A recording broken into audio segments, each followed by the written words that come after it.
Cogí a mi esposa infiel en los brazos de un famoso exdeportista mientras yo cuidaba de nuestras hijas. Después de perder a su amante, ahora vive sola, entre el duelo y la culpa. Si te gustan las historias de traición y venganza, dale me gusta al vídeo, suscríbete al canal y activa la campanita para recibir notificaciones de nuevas historias. La noche todo se vino abajo, solo quería relajarme. Me senté en el sofá con mi computadora portátil, cerveza en mano, y comencé a ver algunos vídeos aleatorios en YouTube. Uno de ellos apareció como sugerencia: Tai Blas en el Club Bambú de Tampa, noche calurosa. La miniatura estaba oscura, pero algo en esa silueta femenina llamó mi atención. Abrí el vídeo más por curiosidad que otra cosa. El sonido fuerte, las luces parpadeantes y luego, ella. Era Gracia. Bailando como ella nunca bailó conmigo. Y lo que es peor, me encontré con un chico que reconocí de inmediato. La grabación tenía menos de 3 horas y la fecha era esa misma noche. Me quedé helado. Volví a ver el vídeo unas 10 veces solo para estar seguro. Pero no hubo ningún error. El vestido verde que dijo que llevaría a la conferencia de marketing. El pelo recogido como a ella le gustaba cuando quería lucir más profesional. Todo allí, en HD, con miles de visualizaciones y comentarios que aumentan cada minuto. Cuando vi a los dos besándose al final del vídeo, se me dio un vuelco el estómago. Estaba completamente en shock, como si la vida me hubiera tropezado. Mi corazón latía en mi oído. Mi esposa estaba en otro estado, pero no en una conferencia. Intenté llamarla de inmediato, con las manos temblorosas. 1, 2, 3 veces. Nada. Envié un mensaje. Llámame. Ninguna respuesta. Luego pensé en Theo, su colega a quien conocía del trabajo. Llamé directamente, sin siquiera pensarlo 2 veces. Respondió torpemente, como si ya supiera el motivo de la llamada. Dije directamente: ella está con Tai Blas, ¿verdad? Silencio. Después de unos segundos eternos, soltó: han estado saliendo todas las noches desde que llegaron. Colgué sin decir nada más. Allí supe que todo había terminado. Regresé a la habitación y miré el marco de nuestra foto. Las fotos nuestras en la universidad, la boda en la playa, los pequeños gemelos con sonrisas desdentadas. Todo parecía mentira ahora. Cada recuerdo parecía burlarse de mí en la cara. El sentimiento no era solo ira o tristeza. Fue una traición física, mental y emocional. Mintió mirándome a los ojos antes de viajar. Me dio un beso de despedida y me dijo: cuida a las niñas. Y ahora fui el último en saber que ella se codeaba con un exjugador de la NBA en Tampa. ¿Qué clase de persona hace esto? Fui a la puerta principal y cambié el código en el teclado digital. Fue impulsivo, pero no me importó. Necesitaba un mínimo de control sobre lo que quedaba de mi vida. Luego bajé al sótano y comencé a mover sus cosas allí. Bolsos, ropa, zapatos e incluso maquillaje. Cada objeto era un recordatorio de la mentira. Jugué todo como estaba. El plan era simple: nunca volvería a cruzar esa puerta. Si quería vivir como una mujer soltera, entonces aléjate. El sótano era todo lo que ella tendría hasta que decidiera qué hacer legalmente. Al día siguiente, el vídeo ya tenía millones de visitas. Fue en todas las redes. Incluso mi jefe me lo mencionó, pensando que ya lo sabía. Era imposible esconderse. Mis padres me llamaron confundidos y me preguntaron si todo estaba bien. Mis vecinos empezaron a mirar con una mezcla de lástima y curiosidad. Me sentí expuesta como nunca antes. Ella no solo me engañó como marido. Ella me ridiculizó como hombre, padre y ser humano. La traición se volvió viral y con ella mi mundo se convirtió en una broma pública. Y esa fue solo la primera noche del infierno. Después de la noche todo llegó a un punto crítico. Pasé horas mirando al techo, sin dormir. En el fondo, todavía había una pequeña parte de mí que quería creer que se trataba de un malentendido. Que tal vez el vídeo era antiguo o formaba parte de algún juego estúpido. Pero el silencio de Gracia habló más que cualquier explicación. Cuando el sol empezó a salir, me di cuenta de que necesitaba actuar antes de que ella regresara intentando revertir la situación. Mi orgullo fue aplastado, pero mi dignidad aún respiraba. Me levanté de la cama, miré mi reflejo en el espejo y me dije: ella nunca más volverá a poner un pie aquí. Llamé a una empresa de almacenamiento y reservé un contenedor. Llamé a un amigo de confianza y le pedí ayuda. Llegó sin hacer preguntas. Empacamos sus cosas como si se tratara de una operación militar, fría, eficiente y sin pausa. Ropa, zapatos, cosméticos, libros, todo lo metieron en cajas y se lo llevaron. Lo único que dejé en casa fueron las pertenencias de las niñas. En ese momento, Chloe y Riley todavía no sabían nada. Solo sabían que su madre estaba de viaje. Pero sabía que este teatro no duraría mucho. El mundo ya hablaba de nuestra vida. Por la tarde recibí un mensaje suyo. Podemos hablar cuando regrese. Fue lo único que escribió. Respiré hondo y respondí. Tus cosas están en el sótano. La casa ahora tiene un nuevo código. Quédate en el hotel. Después de eso, nada. Silencio total. Ninguna justificación, ninguna disculpa, ni siquiera un intento real de negarlo. Me quedé allí mirando la pantalla del teléfono celular, tal vez esperando alguna mentira más, o tal vez incluso una súplica. Pero no. Lo aceptó como si supiera que había hecho demasiadas cosas como para intentar revertirlo. Y eso me confirmó todo. Esa noche dormí en el baño de las chicas, entre los dos. Quería sentirlos cerca, protegerlos, como si pudiera protegerlos de la mierda que estaba pasando. Mientras dormían, yo me quedé despierto, recordando el momento en que todo parecía perfecto. Los almuerzos de los domingos, los viajes familiares, las cenas improvisadas de los viernes por la noche. Todo parecía muy lejano ahora. Mi mente empezó a repasar cada momento con Grace durante los últimos meses. Todas las señales estaban ahí, solo que no quería verlas. La frialdad, las excusas, el exceso de conferencias. Y ahora yo era el idiota que cuidaba la casa mientras ella se divertía. Al día siguiente, sus padres me llamaron. Estaban impactados por lo sucedido y querían hablar. Solo le dije que podía irse a vivir con ellos, o con quien quisiera, siempre y cuando estuviera lejos de mi casa. Su madre lloraba por teléfono, pidiéndome que me calmara, que pensara en las niñas. Fui directo. Estoy pensando en ellos. Por eso no la quiero cerca. La traición de Grace no fue solo por mí. Fue una bomba que ella arrojó en medio de nuestra familia. Y ahora tenía que recoger los pedazos. Solo. También fue ese día que decidí buscar un abogado. Quería conocer mis derechos, entender cómo funcionaría la separación, la custodia, todo.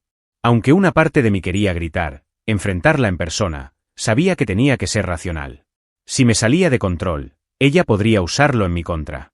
La exposición a la que nos enfrentamos con el vídeo viral fue suficiente. Ahora se trataba de proteger lo que quedaba, mis hijas, mi cordura, mi hogar. Grace ya no formaba parte de ese núcleo. Ella decidió irse cuando decidió cambiar 16 años de matrimonio por 4 noches con un exatleta fracasado. Es extraño cómo funciona la mente cuando has pasado por una traición como esa. En lugar de borrarlo todo, te obliga a recordar los mejores momentos, como si quisiera burlarse de tu dolor. Fue así conmigo. Durante los días siguientes, mientras miraba sus cajas en el sótano, recordé cómo empezó todo. Grace y yo nos conocimos en la Universidad de Chicago cuando teníamos 21 años. Hicimos un curso avanzado de estadística y nos sentamos uno al lado del otro. No fue amor a primera vista, pero fue cómodo. Nos reímos de los chistes internos del profesor y nos ayudamos mutuamente con los exámenes. La amistad creció rápidamente. Al poco tiempo, íbamos juntos a cafés, almorzábamos en el campus y estudiamos hasta tarde en la biblioteca. La cosa fluyó con tanta naturalidad que ni siquiera recuerdo cuando se convirtió en una relación. Un día estábamos compartiendo auriculares escuchando Coldplay, al siguiente estábamos besándonos en las escaleras del mismo edificio. Era ligero, era hermoso. En nuestro último año, nos mudamos a un apartamento pequeño, con más coraje que dinero. Compartimos todo, facturas, tareas y hasta sueños. Cuando nos graduamos, decidimos casarnos. Nadie pensó que funcionaría tan pronto, pero juramos que demostraría lo contrario. Y durante mucho tiempo lo demostramos. Nos mudamos a Durham, Carolina del Norte, gracias a una oferta de trabajo mía.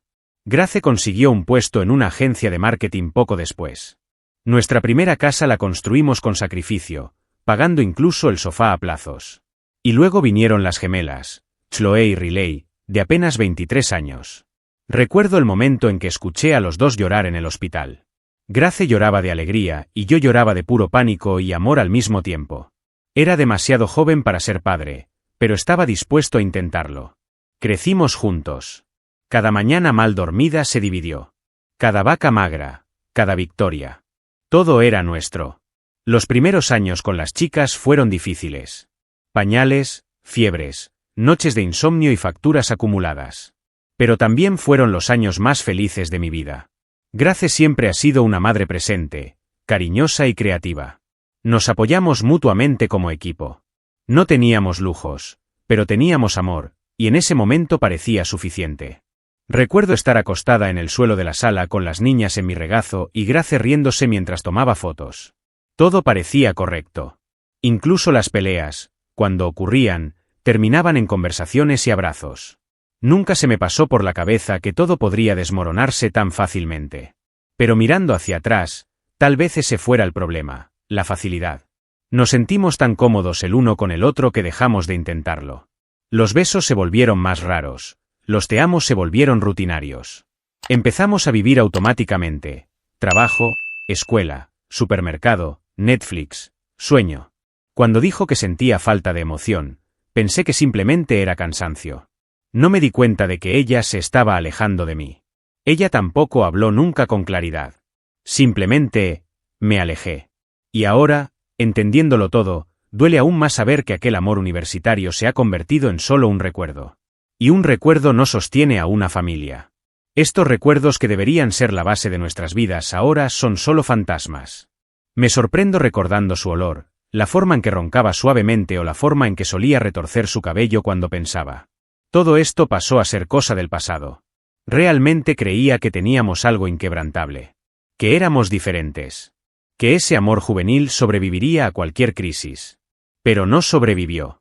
Un viaje, un reencuentro y todo se convirtió en polvo. Y lo que más me atormenta es que tal vez ella ya se había rendido hace mucho tiempo. Y simplemente no tuvo el coraje de decírmelo antes de que yo lo descubriera por mi cuenta. Lo que más me aterrorizó, después de la traición, fue contarle todo a las chicas. Chloe y Riley tenían 14 años, y aunque eran maduros para su edad, todavía eran solo adolescentes que intentaban comprender el mundo. Al principio, traté de mantener el vídeo alejado de ellos. Bloqueé redes, evité conversaciones, pero no hubo manera. Alguien en la escuela se lo mostró a Chloe el segundo día. Llegó a casa con el celular en la mano, los ojos rojos y la voz temblorosa. La del vídeo es mamá, ¿no? No podía mentir. Me senté con ambos y les conté todo lo que sabía. Ningún padre se prepara para esto. Su reacción fue la contraria. Chloe explotó. Gritó, lloró, dijo que no quería volver a ver a su madre nunca más. Tiró un marco de fotos al suelo, se encerró en su habitación y pasó toda la noche sin comer. Riley, por otro lado, guardó silencio. Ella simplemente lloró suavemente, recostada en el sofá, con la cabeza en mi regazo. Hizo preguntas más tranquilas, tratando de entender cómo y por qué. ¿Ella todavía nos ama? ¿Vas a separarte de ella? Y cada pregunta era una puñalada. Intenté responder sin transmitir mi odio, porque no quería que lo llevaran. Pero fue difícil ocultar el daño. En la escuela comenzaron las miradas. Las chicas regresaron diciendo que sus compañeros comentaban, que hasta los profesores actuaban raro. Chloe casi golpea a un niño que se burló del vídeo. El director me llamó para pedir una charla y fue entonces cuando me di cuenta de que el vídeo no era solo una traición personal, era un escándalo público. Grace y yo, durante años, fuimos la pareja modelo de la comunidad escolar. Íbamos a fiestas, ayudamos en ferias, participamos en todo. Y ahora éramos objeto de chismes. La vergüenza era constante, como si estuviera desnuda cada vez que salía a la calle. Empecé a desconfiar incluso de lo que era más sagrado para mí. Me hice 3 pruebas de ADN, una a mí y a las 2 niñas. Fue un acto de desesperación, lo sé. Pero mi cabeza estaba tan confusa que necesitaba certeza. Cuando llegaron los resultados y confirmaron que yo era su padre biológico, lloré de alivio. Me sentí sucia por haber dudado, pero también víctima de un abuso de confianza tan profundo que nada parecía seguro. No les dije nada a las chicas sobre las pruebas. Era mi dolor y no merecían cargarlo más. Grace intentó hablar con ellos por mensaje de texto, pero ninguno quiso responder. Una semana después, apareció en la puerta. No entró. Pidió ver a sus hijas. Chloe se negó a bajar, pero Riley fue. Los dos hablaron durante unos 10 minutos afuera. Riley regresó con los ojos hinchados y sin decir una palabra. Luego me abrazó y me dijo, no sé si ahora podré perdonarla. Y lo entendí. Yo tampoco lo sabía. Eso se convirtió en nuestra rutina, lidiar con los escombros de una familia rota, tratar de fingir cierta normalidad mientras todo todavía ardía por dentro. Lo que más me duele hasta el día de hoy es ver cuánto esto les robó la inocencia a las niñas. Pasaron de ser solo adolescentes a convertirse en hijos de una traición pública. Chloe empezó a tener rabietas y a discutir por todo. Riley se volvió más introspectiva, evitaba salir, vivía de libros. Intenté mantener la casa en funcionamiento, preparé cenas, forcé sonrisas, fui a los partidos del colegio. Pero ya nada era como antes. El ambiente era de luto, como si su madre hubiera muerto y, en cierto modo, tal vez así fuera. La mujer que conocían y admiraban desapareció en ese vídeo en Tampa. No soy un tipo de persona violenta. Siempre he sido tranquilo, paciente, de los que todo lo resuelve conversando. Pero llega un punto en el que el dolor se convierte en ira y la ira en querer hacer algo estúpido. Cuando el vídeo de Grace con Taí se volvió viral, empezó una espiral dentro de mí que no supe controlar. Era como si algo hubiera sido arrancado y lo que quedaba era un agujero lleno de odio. Empecé a pensar en cosas que nunca imaginé. Pasé horas acechando a Taí, viendo dónde vivía, dónde jugaba baloncesto e incluso qué comía. Me obsesioné. Una de esas madrugadas fui a casa de un conocido mío que tenía fama de solucionar cosas. No pregunté mucho. Solo dije, necesito protección. Me entregó una pistola Taurus calibre 32 con el número de serie tachado. Dijo, no escuchaste eso de mí. Guardé el arma en una caja en mi armario y por un tiempo me sentí seguro. Pero también me sentí peligroso. Lo llevé en el coche, debajo del asiento. Cada vez que pasaba por el barrio donde se alojaba Taí, sentía que me sudaban las palmas. La ira me dijo que hiciera algo. El tribunal me ordenó regresar a casa.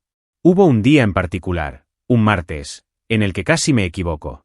Volvía del trabajo y vi su coche aparcado en una gasolinera. Él estaba allí, riéndose con un amigo, como si nada hubiera pasado. Como si no hubiera destruido a una familia entera. Mi cuerpo empezó a temblar. Sentí el peso del arma en el asiento trasero y me detuve. Me quedé quieto, mirando. Mi mente gritaba, adelante. Hazle sentir el dolor que tú sientes. Pero no pude salir del auto. Me quedé allí, llorando como un niño. Estaba por los suelos. Esa noche dormí con el arma debajo de la almohada. No porque fuera a usarlo, sino porque quería recordarme a mí mismo que todavía tenía el control. Que podría, pero no lo haría. Empecé a asistir a un grupo de apoyo en secreto, recomendado por un amigo. Solo hombres lidiando con la ira, el divorcio y la traición. Me sentí menos solo. Conté mi historia, lloré, escuché que a otros les gustaba. No era el único que quería volar todo por los aires. Pero tampoco quería ser otra persona que destruyó su propia vida por culpa de una persona que no merecía mi respeto. Dejé de portar el arma después de un mes. Lo guardé en el fondo del armario, cerrado con llave, y decidí no volver a tocarlo nunca más. Por supuesto, todavía estaba enojado. Pero entendí que la mejor venganza sería vivir bien, criar a mis hijas y hacer de mi hogar un lugar de paz. Grace y Taí ya habían hecho lo suficiente para quebrarme. No iba a terminar el trabajo por ellos. Al final, el autocontrol se convirtió en mi único orgullo.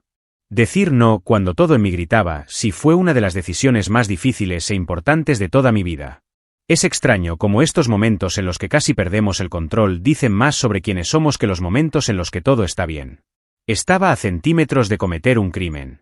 Y nadie lo sabría, tal vez ni siquiera le importaría. Pero lo sabría.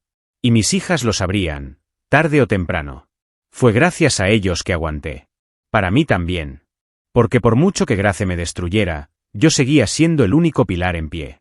Y no podría ser el hombre que abandonó todo por un beso en un club. Eso nunca volvería a definirme. No esperaba volver a ver a Taí Blas tan pronto. Mucho menos de la forma en que sucedió. Era un sábado por la mañana y había salido a caminar con Howard, mi suegro, o ex-suegro, no lo sé. La relación entre nosotros se volvió extraña después de la traición, pero él aún insistía en estar ahí para sus nietas. Caminábamos por el barrio como lo hacíamos a veces, en silencio, respirando el aire primaveral. Luego, al otro lado de la calle, vimos a Taí Blas acercándose a la cancha deportiva comunitaria. Tenía una pelota en la mano y unos auriculares en los oídos, como si nada hubiera pasado. Mi corazón se aceleró. Era la primera vez que lo veía en vivo desde el vídeo. Al instante, me sudaron las palmas de las manos y sentí regresar ese impulso animal, la misma ira que me recordó el arma escondida. Pero esta vez sucedió algo diferente. Un coche venía por la calle a gran velocidad, tocando la bocina frenéticamente. Tai estaba distraído y la pelota se le escapó de las manos y rodó hacia la acera. En un reflejo idiota, corrió tras ella. Todo fue en cuestión de segundos. El todoterreno no pudo frenar a tiempo. El impacto fue brutal. El sonido del cuerpo golpeando el parabrisas resuena en mi cabeza hasta el día de hoy. Howard y yo corrimos de inmediato, pero ya lo sabíamos. Su cuerpo yacía inmóvil sobre el asfalto, como un muñeco roto. Sangre corriendo por la acera, auriculares todavía pegados en los oídos. La escena era horrible, pero al mismo tiempo había algo silenciosamente simbólico en ella. El hombre que destruyó a mi familia murió frente a mí, sin que yo pusiera un dedo. El arma que había estado llevando durante semanas no era necesaria. El universo, Dios, el karma, llámalo como quieras, encontraron un camino. Me quedé allí en shock. No sentí alegría ni venganza. Simplemente vacío. Cuando llegó la policía, fui honesto. Le dije quién era yo, le dije que lo conocía, que vi todo pasar. Nadie sospechó de mí, nadie levantó sospechas. La colisión fue registrada como un accidente. El conductor, un joven aterrorizado, lloraba sin parar. Howard me sostuvo por el hombro sin decir una palabra. Regresamos a casa sin intercambiar muchas frases. Me quedé en silencio, pero dentro de mi cabeza era como si hubiera una tormenta. Había deseado la muerte de ese hombre y se me ocurrió. Pero verlo suceder realmente no me trajo paz. Solo una extraña sensación de final. Durante los días siguientes, Grace me envió mensajes desesperados. Me contaron lo que pasó. ¿Lo viste? Realmente murió. ¿Por qué yo? ¿Por qué él? No respondí ninguna. No por malicia, sino porque no tenía nada que decir. Esa muerte no cambió lo que ella hizo. Tai Blas no era un villano de película, era simplemente un tipo que tomó una decisión egoísta, como ella. Pero ahora él estaba muerto y ella cargaría con eso para siempre. Ya no había forma de arreglar nada. Era como si el accidente lo hubiera sellado todo para siempre. No dormí durante días. No porque me sintiera culpable, sino porque me di cuenta de que estaba a un paso de ser responsable de esto. Si hubiera apretado el gatillo semanas antes, mi vida habría terminado. Prisión, vergüenza, culpa eterna. En cambio, me quedé allí, viendo cómo se hacía justicia sin mis manos.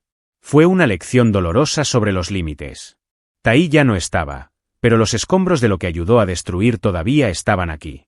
Y todavía tenía 2 hijas que cuidar. La vida no me dio opción, simplemente me mostró que seguir adelante era el único camino.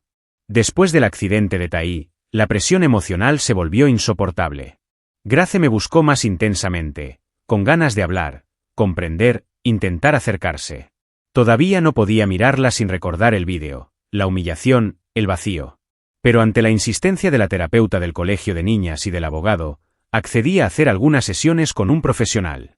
No fue un intento de reconciliación, fue un esfuerzo por darle sentido a los escombros. Fuimos juntos al consultorio de la doctora Rachel Olsen, terapeuta especializada en parejas en crisis. El ambiente siempre fue tenso. Grace parecía demacrada, delgada y con profundas ojeras. Pero para mí nada de eso fue suficiente. En la primera sesión, el doctor Olsen preguntó qué esperábamos lograr allí. Fui directo. Quiero entender cómo alguien que compartió su vida conmigo durante 16 años me destruyó en 4 días. Grace guardó silencio durante casi 2 minutos. Cuando empezó a hablar, fue como si vomitara palabras ahogadas. Dijo que había sido infeliz durante años, que yo estaba presente físicamente pero ausente emocionalmente, que todo se había vuelto rutinario y que volver a encontrar a Tai reavivó algo en ella. Escuché, por respeto al proceso. Pero por dentro solo pensé, ¿por qué no dijiste eso antes de traicionarme? Ella trató de justificarlo diciendo que no lo planeó, que simplemente sucedió. Tai apareció en un evento, hablaron y lo siguiente que supiste fue que ya se estaban yendo a pasar la noche. Dijo que se sentía como si tuviera 22 años nuevamente. Que por primera vez en años se sentía querida, viva, vista. Que conmigo ella era madre, esposa, parte de la casa, pero que para él ella era solo Grace. Quería gritar. Quería preguntarle por qué no dijo nada sobre esto antes. ¿Por qué no buscaste terapia antes de destruir a nuestra familia? Pero simplemente asentí y dejé que el terapeuta continuara la sesión. En sesiones posteriores hablé más. Conté cómo me sentí traicionada, ridiculizada, destruida. Dijo que no se trataba solo de sexo o besos en público, sino de romper la confianza, mentir y exponerse. Grace escuchó y lloró. A veces pedía disculpas, otras permanecía en silencio. En una de las sesiones, ella dijo, «Realmente te amaba, Noah. Pero me perdí». Respondí, «Sí. Y en el proceso, tú también me perdiste». El terapeuta dijo que llorar un matrimonio es similar a llorar una muerte. Y que a veces, el dolor de la traición dura más que la muerte de alguien. Después de 4 sesiones, supe que no quedaba nada que rescatar. No porque no hubiera sentimiento, sino porque el daño fue irreversible. Grace todavía insistía en que quería intentarlo. Dijo que lo lamentaba y que haría cualquier cosa para reconstruir. Pero era como intentar pegar cristales rotos. Cada vez que la miraba revivía el vídeo. El baile, el beso, la risa. Y peor, el hecho de que ella eligió hacer eso sabiendo el riesgo que corría. Ninguna disculpa cambia eso. Su decisión mató algo dentro de mí que nunca volvería. En la última sesión dije claramente, nunca volveré a confiar en ti. Y sin confianza no hay matrimonio. El terapeuta asintió. Gritó Grace. Yo también. No por anhelo o arrepentimiento, sino por todo lo que éramos y todo lo que ya no seríamos. Salí de la oficina con una extraña sensación de paz. Sabía que estaba tomando la decisión correcta, incluso con el corazón destrozado. Y en ese momento, finalmente dejé de intentar entender por qué. Porque a veces la respuesta es más sencilla de lo que queremos aceptar. Algunas personas simplemente eligen mal, incluso cuando tienen todo para salir bien. Firmar los papeles del divorcio fue menos doloroso de lo que imaginaba, tal vez porque, emocionalmente, el matrimonio ya había terminado hacía semanas. El proceso legal fue sorprendentemente rápido. No peleamos por pensiones, custodia o propiedad. Era como si ambos estuvieran tan agotados que solo querían poner fin a esto de una manera práctica. La casa se quedó conmigo, como era mía antes de la boda. Las hijas también se quedaron conmigo, con visitas quincenales a su madre. Grace se mudó a un pequeño apartamento en Raleigh, a menos de 4 kilómetros de distancia. Pensé que sería raro, y lo fue. Las chicas reaccionaron con una mezcla de alivio y tristeza. Chloe se emocionó cuando supo que ya no tendría que compartir el mismo techo con su madre. Gritó Riley. Sentí que algo importante se había roto, aunque entendía por qué. Hice lo mejor que pude para mantener la rutina. Desayuno los fines de semana, cena en la mesa, ver series con ellos por las noches. Pero siempre hubo tensión en el aire. El divorcio, aunque fue la mejor opción, dejó una huella en todos nosotros. No fue solo el fin de una relación. Fue el fin de la idea de familia que habíamos construido. Grace intentó estar presente, al menos al principio. Durante las visitas quincenales, llevaba a las niñas a hacer cosas que yo no había hecho antes. Películas, parques e incluso un mini viaje a Asheville. Parecía estar intentando compensarlo, pero había una distancia que ya no podía cruzar, especialmente con Chloe. La niña apenas le habló. Cuando regresaba de las visitas, venía con auriculares y se encerraba en su habitación. Riley, por otro lado, mostró signos de reconectarse. A veces decía que su madre parecía triste, que lo estaba intentando. Y yo simplemente escuché. Ni criticó ni elogió. Simplemente dejó que las cosas sigan su propio camino. Yo también comencé a intentarlo. No relaciones serias, sino citas. Algunos amigos me convencieron para crear un perfil en aplicaciones. Tuve 2 o 3 citas raras, una más prometedora. Pero todavía llevaba una pared interna. Hablaba, reía, pero no dejaba que nadie se acercara demasiado. Era como si cada vez que alguien intentaba invadir mi espacio emocional, volviera a ese vídeo, a ese momento. Entonces preferí centrarme en las chicas, en mi trabajo, en mí mismo. Empecé a correr, volví a estudiar programación e invertí en un antiguo proyecto de comercio electrónico. Cosas que me dieron una sensación de control y propósito. Grace no habló mucho sobre el accidente de Tai, pero un día me envió un mensaje de texto y me dijo, «Todavía sueño con él muriendo frente a mí». Lo leí y lo dejé sin respuesta. No sabía si era culpa, anhelo o arrepentimiento. Quizás todos juntos. La cuestión es que parecía rota. No solo por el fin de nuestro matrimonio, sino porque lo apostamos todo a una ilusión que acabó trágicamente. Ya no sentí ira, solo lástima. Ella ya no era la mujer que me traicionó. Él era simplemente alguien que intentaba recoger los pedazos de su vida, igual que yo. Al final, el divorcio no fue un final, sino un comienzo. No aquellas llenas de euforia, como las películas de superación, sino un nuevo comienzo silencioso, casi solitario. Fue un nuevo capítulo escrito cuidadosamente, día tras día. El dolor no desapareció, pero se calmó. Me volví más escéptico, más selectivo, pero también más fuerte. E incluso con un corazón algo insensible, sabía que estaba en el camino correcto. Porque a veces, lo único más difícil que dejar a alguien, es seguir amándote a ti mismo después de que esa persona te destruyó. Y lo estaba logrando, poco a poco, pero así fue. La traición terminó, el divorcio terminó, el escándalo se enfrió, pero las consecuencias quedaron. Nadie habla de ello durante las primeras semanas. Todo el mundo se centra en el shock, la ira, las decisiones. Pero cuando vuelve el silencio, es cuando comienza la parte más difícil. Todavía me despertaba al amanecer con pesadillas. A veces con la escena del vídeo. A veces, con Thais siendo atropellado de nuevo. Otras, con Grace mirándome y diciendo que nunca me amó. Empecé a hacer terapia individual, además de grupos de apoyo. No se trataba de entenderla. Se trataba de volver a aprender a vivir como yo, solo. Mi relación con las chicas también cambió. Se volvió más intenso, más protector, pero también más frágil en ciertos puntos. Me propuse estar presente en todo, reuniones escolares, eventos, almuerzos. Pero a veces sentí que me veían roto. Chloe fue la más dura. Ella todavía se negaba a dormir en casa de su madre. Incluso lo hablé con el director de la escuela cuando sacaron el tema. Riley era más dulce, intentaba reconciliarse, pero tenía una tristeza constante en sus ojos. Era como si hubieran envejecido 5 años en unos pocos meses. Su infancia quedó en el pasado. Grace, a su vez, cayó en un agujero emocional. Una vecina me dijo que casi no salía de su departamento. Le diagnosticaron depresión moderada. Dejó de trabajar por un tiempo y empezó a tomar antidepresivos. No me alegró saberlo. De hecho, se me hizo un nudo en el pecho. Ella destruyó a nuestra familia, sí. Pero también fue la madre de mis hijas, alguien que alguna vez fue mi todo. Y ahora era solo un pálido retrato de lo que alguna vez fue. La culpa, el arrepentimiento, la soledad, fuera lo que fuera, la estaba consumiendo. Y una parte de mí lo lamentaba. A veces Riley me pedía que visitara a su madre fuera del horario de visitas. Me fui. Nunca paré. Pero dejó claro que Chloe no lo quería y que eso debía ser respetado.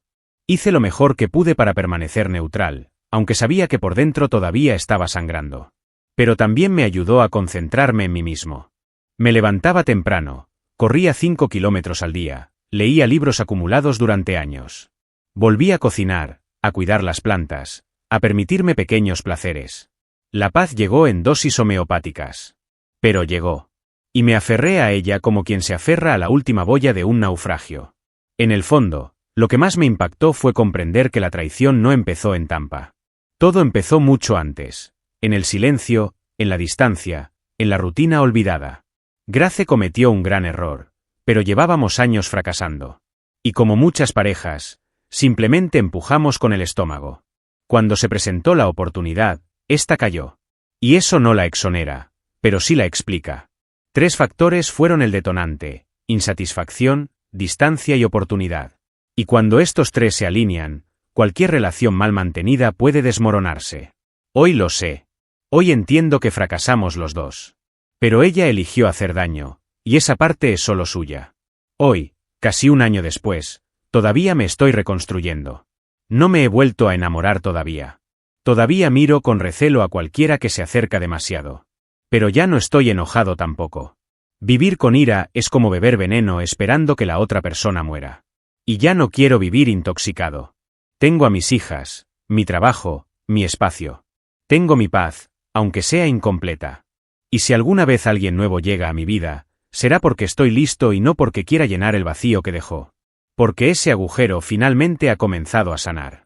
Deja tu opinión en los comentarios, dale me gusta al vídeo y suscríbete al canal para recibir notificaciones de nuevos vídeos, y también ayudarnos a llegar a más personas y formar una comunidad. Disfruta y mira una de las historias que van apareciendo a continuación sobre nuevas denuncias de traiciones y venganza. Hasta la próxima.